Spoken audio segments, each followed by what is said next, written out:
Yo lo que ando es moviendo los kilos y los culados, moviendo los kilos y los culados. Էկրանին հայ դեռահասներն են, բարեր, չելենջներ, լայքեր, հարյուրավոր մեկնաբանություններ։ Սոցիալական ցանցերը դարձել են հայ դեռահասների առօրյայի մաս, ինքնարտահայտման, ճանաչման, երբեմն մրցակցության հարթակ։ Նույն այս տեսանյութերի հետևում թաքնված են այլ ռիսկեր՝ կիբերբուլինգ, անհայտ մարդկանց հաղորդագրություններ, անձնական տվյալների արտահոսք։ Հայաստանում քննարկվում է մինչև 16 տարեկանների համար սոցիալական ցանցերի սահմանափակման հնարավորությունները։ Նախագիծը դեռ քննարկման փուլում է։ Հիմա այս թրեդերը շատ են անում, որը իրաց տարիքին համապատասխան չի,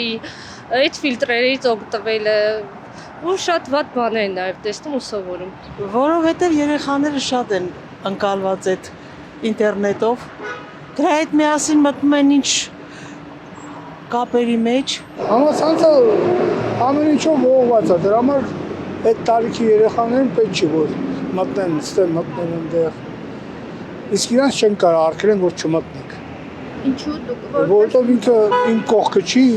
ես չեմ տենում ինքը ուրա մտնում ինչ է անում։ Դաստիարակություն չասեմ, ճիշտ ուսուցման դեպքում երեխան կարող է համացանցից օգտվել եւ իր համար շատ նոր գիտելիքներ ստանալ։ Մանկական հոգեբան Տաթևիկ Աբրահամյանի խոսքով մինչև 16 տարեկանների դեպքում սոցիալական ցանցերի ազդեցությունը ավելի շատ բացասական է, քան դրական։ Նրա խոսքով հատկապես անչափահասների եւ փոքր տարիքի դեռահասների դեպքում խնդիրը բովանդակության վերահսկողության բացակայությունն է։ Համացանցը չպիտի դիտվի որպես թշնամի։ Համացանցը միշտ լինելու է գործիք եւ շատ լավ գործիք, որից բոլորս ենք օգտվում։ Շատ կարեւոր է լինում երեխաներին տալ տարբերակումը իրական կյանքի եւ եթե խոսում ենք սոցիալական կայքերի, ապա սոցիալական վիրտուալ իրականության միջև։ Սկզբնական շրջանում երեխաների համար դա այդքան էլ հստակ չի լինում եւ օրինակ ծնողներից պահանջվում է երեխաների իրական կյանքում ներմուծել այն գործոնները, որոնք իրենց համար հետաքրքիր են։ Նախորդ շաբաթ կրթության նախարարությանը կից հասարակական խորհրդի նիստում նախարար Ժաննա Անդրասյանն ասաց, որ Հայաստանում 16 տարեկան երեխաների մուտքը սոցիալական ցանցեր կարող է օրենքով սահմանափակվել։ Փաթեթի վրա 3 նախարարություն է աշխատում։ ԿԳՄՍՆ դաշտում է ավելի շատ համապատասխան կրթական ծրագրերի իրականացումը, գիտեք, որ դպրոցներում երկրորդ դասանից երեխաները անցնում են թվային գրագիտություն եւ մեդիա գրագիտությունը այդ դասընթացի կարևոր մաս է կազմում եւ նաեւ շատ կարևորվում է, որ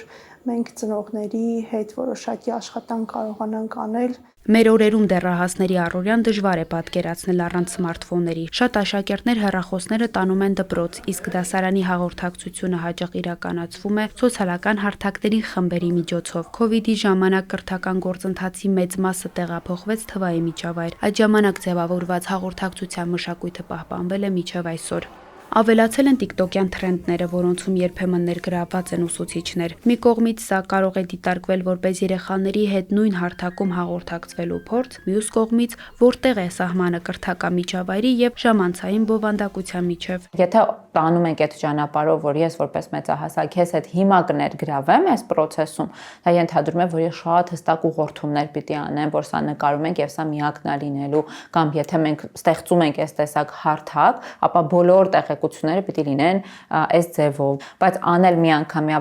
հոլովակ եւ դա այդպես թողնել այդ մասով երևի այդքան արդյունավետ չի լինի։ Սոցիալական խոշոր հարթակներն ունեն տարիքային սահմանափակումներ, օրինակ Facebook-ը եւ Instagram-ն իրենց կանոններով թույլատրում են օգտահաշիվ ստեղծել 13 տարեկանից, սակայն այս սահմանափակումները հիմնականում հիմնված են ինքնահայտարարված տվյալների վրա։ Օգտատերը գրանցման պահին ինքն է որոշում իր տարիքին վերաբերվող տեղեկատվությունը։ Մեդիա փորձագետ Սամվել Մարտիրոսյանի խոսքով ամենաարդյունավետ լուծումը ոչ թե միայն արգելքներն են, այլ հանրային իրազեկումը։ Ամենառեալ լուծումը դա առաջինը մեր հանրությանը պատմել ռեալ վտանգների մասին։ Երկրորդը ծնողներին բացատրել տալ այդ գործիքները, որով իրանք կարող են սահմանափակումները անել առանց սպասելու, որ ինչ-որ մեկը դա կանի, որովհետև այսօրվա եղած անվճար գործիքակազմը հեռախոսներում եւ համակարգիչներում թույլ է տալիս այնպես անել, որ երեխան օրինակ ամբողջ օրը չլինի համացանցում, ժամանակային սահմանափակումներ մտցնել, Կրթության փորձագետ Սերոբ Խաչատրյանն ընդունում է, որ արգելքներն ամբողջությամբ չեն վերացնի խնդիրը։ Միշտ էլ կլինեն անչափահասներ, որոնք կշրջանցեն սահմանափակումները։ Սակայն պայքարը կարևորվում է, դա կնվազեցնի մասշտաբը եւ կձևավորի պատասխանատվության մշակույթ, հատկապես ծնողների շրջանում։ Հիմա շատ ընդունված է, որ դեռահասները շատ էմոցիոնալ բաներ սկսել են հարցնել արհեստական բանականությանը։ Օրինակ, իմ դասարանցի այսինչը ինձ այսպեսի բան արել, ինչ պետք է ես անեմ։ Եթե առաջ երեխան ինքն էր գտնում ճանապարհը, լուծումը, ելքը, ապա հիմա երեխաները սկսել են հարցնել արհեստական բանականությանը, եւ արհեստական բանականությունը սկսում է իրանց հետ խոսել, իրենք պատասխանում են եւ այլն, եւ այդ էմոցիոնալ հասունացումը տեղի է ունենում այլ հարթությունում։ Հայաստանում չկա հետազոտություն, թե դպրոցահասակ երեխաների քանի տոկոսն է գրանցված սոցիալական ցանցերում, ինչ տարիքից է սկսվում դրանց օգտագործումը։ Ըստ Առողջապահության համաշխարհային կազմակերպության 2022-ի հետազոտության, դեռահասների մոտ սոցցանցերում խնդրահարույց վարքի ցուցանիշը 2018-ի 7%-ից աճել է մինչև 11%։ Այս վարքը կապված է հոգեկան առողջության խնդիրների եւ քնի խանգարումների ավելացմամբ։ Ֆրանսիայի ազգային ժողովը տարեսկզբին ընդունել է օրինագիծ, ըստ որի արգելվում է մինչև 15 տարեկան երեխաների սոցիալական ցանցերի հասանելիությունը։ Սահմանվել է, որ հարթակները պետք է նման օգտատերերի մուտքն արգելեն համապատասխան տարիքային վավերացումներով։ Ավստրալիայում նման արգել կա 2025-ի վերջից։